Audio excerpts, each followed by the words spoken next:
Hey everyone, you're here with Mark on Perfect Gardens TV. So one of my VIP growers has an interesting problem. So someone contacts me every couple of years for this problem, and it's either Pythium, Fusarium, wilt, and these problems steal their head either right after you clone. Right. They have nice root systems, but for some reason they just dampen off. And that's where the whole plant just goes completely wilted and droops off in the early clone stage. The next time that I normally see a similar situation is around 2.5, 3 weeks into flowering. Plant's doing fine, everything's doing good, and then you go in your room one day and all of your leaves are just drooped over. There's different names, Pythium or Brazilian wilt, if I remember straight. Like I said, it's been a couple of years since I dealt with it, so I think there might be a third one too. And what I've learned about it myself, and I should probably go back and re-educate myself a little bit more on this, but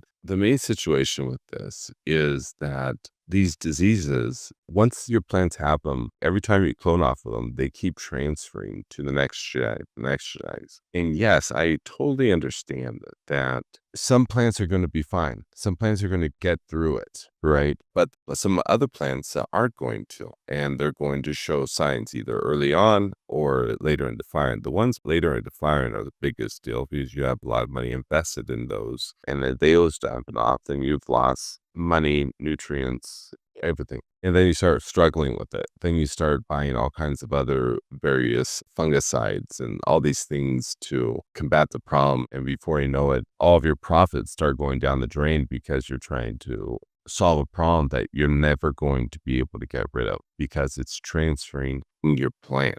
It's similar to vector plants, right? It's like aphids where they penetrate the plant and they transfer diseases where once they go in your plant, they're there forever. And really all you can do is cycle those plants out of your room and get new genetics. That's the only thing you can do. And hopefully when you get new genetics, you get them from a reliable source that has went through multiple cycles, stabilizing the genetics, and they know what they're doing. And their quality is obviously, or you get a really good cut from someone that has been taking care of their plants for a while. Yeah. So in this situation, what can you do with it? Obviously, if you treat your water with drops of balance, if you treat your water with BAM, biologicals, or just have clean water wherever you're at in the world, right? That's going to be the main start to helping to strengthen your plants. Second, your water conditions. What I have always found to be the main trigger that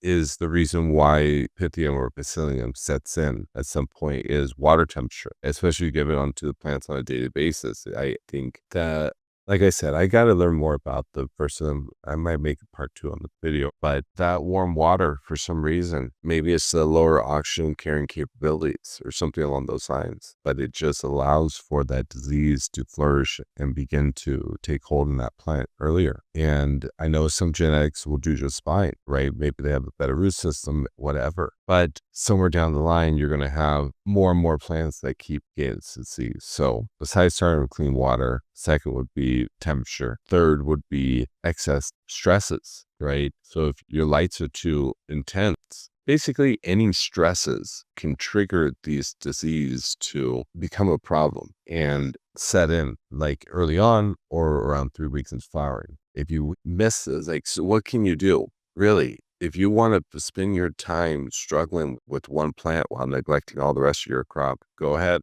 I would recommend just getting rid of that plant because it's not going to be worth it. What can you do though? You're going to want to defan all the plants, take off all the foliage because all that foliage requires water. Then you're going to want to foliar spray the plant with water for a week. By doing that, reduce the temperature of the soil. By doing all these things, you should be able to nurse that plant through that struggling period to the point where it will produce something. It's not going to be worth it and it won't be worth the stress. And I definitely would recommend not to purchase any fungicides or anything along those lines because all of your money is just going to go down the drain and the problem's already occurred. I forgot one additional thing too, would treat your soil, not just with the 5 mLs per gallon with drops of balance prior to growing, but I would also recommend to treat your soil with OrganiShield at 40 mLs per gallon prior to growing. Hopefully I will have the reports by the time this video gets released, but OrganiShield did like a 4-month or 6-month soil test where they treated the soil, and then they kept retesting the soil every couple of weeks after it being treated. They just sat there, and the